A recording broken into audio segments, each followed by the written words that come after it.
On passe à un problème un petit peu différent qui est le problème de l'approximation.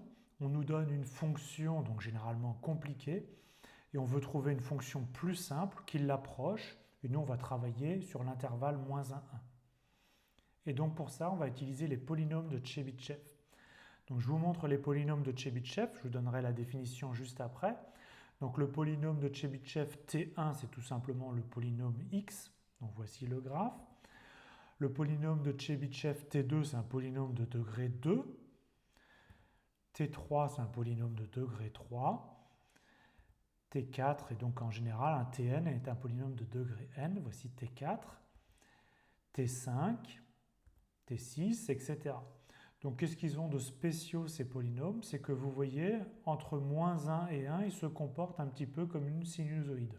Alors en dehors de -1, 1, ils se comportent vraiment comme un polynôme avec des asymptotes. Mais entre -1 et 1, ils vont varier aussi en valeur aussi entre -1 et 1.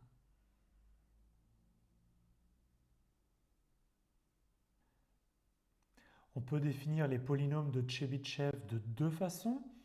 La première façon, qui est une formule directe pour définir donc Tn, qui est un polynôme de Tchebychev, donc de degré n, par la formule Tn de cosinus θ est égal à cosinus de nθ.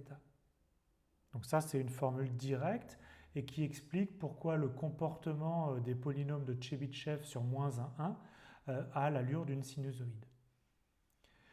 On peut donner une variante de cette formule en disant que Tn de grand X, c'est cosinus de n arc cosinus x. Il s'agit juste de poser x égale à cosinus θ.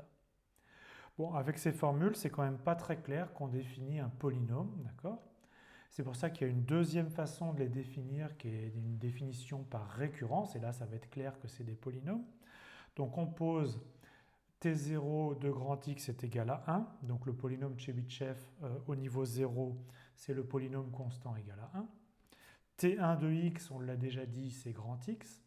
Et ensuite, pour n plus grand que 1, on a une formule de récurrence qui nous détermine le polynôme de Tchebychev au rang n plus 1 en fonction du polynôme de Tchebychev au rang n et de celui au rang n-1, donc en fonction des deux rangs précédents.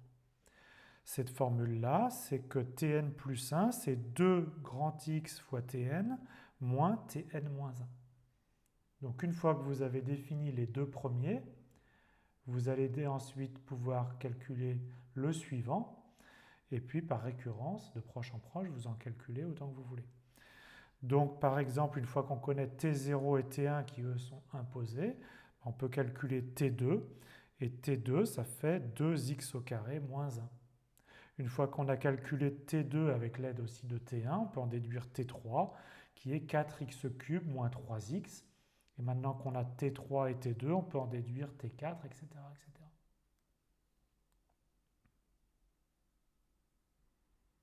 On va utiliser les polynômes de Tchebychev pour réaliser les approximations d'une fonction sur tout l'intervalle -1, 1. Donc ça va être grâce à la proposition suivante. Je vous rappelle que Tn, c'est un polynôme Tchebychev de degré n et son coefficient est 2 puissance n-1. Donc on va diviser par ce coefficient 2 puissance n-1 pour rendre le polynôme unitaire, c'est-à-dire avec un coefficient dominant égal à 1. Et ce polynôme Tn divisé par 2 puissance n-1, c'est le polynôme qui approche au mieux la fonction nulle sur l'intervalle -1, 1. Et donc il l'approche au mieux parmi tous les polynômes de degré n ayant un coefficient dominant égal à 1. Alors vous allez me dire, c'est pas très intéressant de réussir à approcher la fonction nulle qui est une fonction simple par des polynômes compliqués. Mais en fait, une fois qu'on s'est approché la fonction nulle, on s'est approché n'importe quelle fonction. Et c'est exactement ce qu'on fait comme application. On nous donne une fonction f quelconque, d'accord, qui peut être très compliquée sur l'intervalle -1, 1. Et donc, on va avoir une expression approchée de f de x à l'aide des polynômes de Tchebychev pour tous les x dans -1, 1. Donc la différence avec les développements limités, c'est que ce n'est pas, par exemple, une approximation globale autour d'un point, c'est ici pour tous les x dans -1, 1. Et donc f de x est environ égal à une somme de i égale à 0 jusqu'à n-1 des ci ti de x.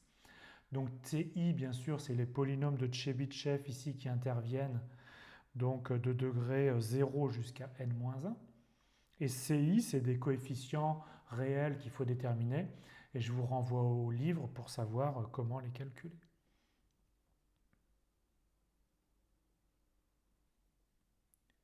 Voici les graphes des polynômes de Tchebychev une fois qu'on a rendu le coefficient dominant égal à 1, c'est-à-dire qu'on divise par 2 puissance n-1.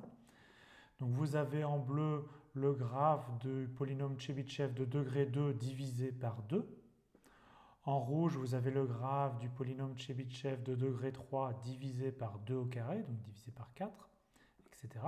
Et donc vous voyez qu'on se place pour x entre moins 1 et 1, et que par exemple le graphe T3 divisé par 4, il s'éloigne pas très loin de la valeur 0.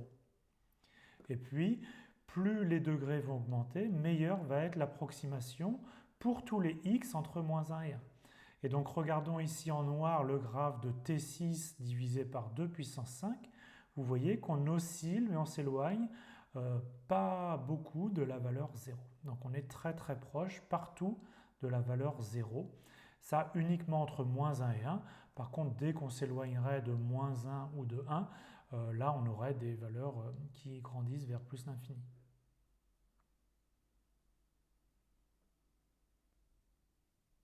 Appliquons ceci à notre problème d'approximation. On a une fonction f ici un petit peu compliquée avec un pic défini sur moins 1, 1 et on veut l'approcher à l'aide des polynômes de Tchebychev. On commence avec n est égal à 3, c'est-à-dire qu'on a le droit d'utiliser seulement les polynômes de Tchebychev T0, T1, T2. Et donc on approche notre courbe sur moins 1, 1 par une parabole. Donc vous voyez que l'approximation, n'est quand même pas très impressionnante. On va grandir la valeur de n, on passe à n est égal à 5, donc on a le droit d'approcher par un polynôme de degré 4. Et on veut approcher donc globalement notre graphe bleu sur l'intervalle moins 1, 1.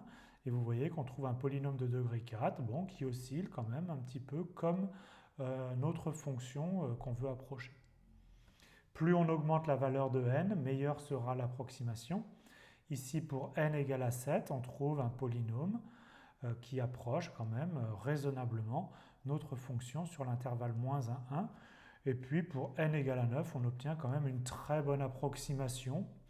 Pour tous les x entre moins 1 et 1, peut-être un petit peu moins bien au niveau du pic, mais sinon c'est vraiment une très bonne approximation de notre fonction globalement sur l'intervalle moins 1, 1.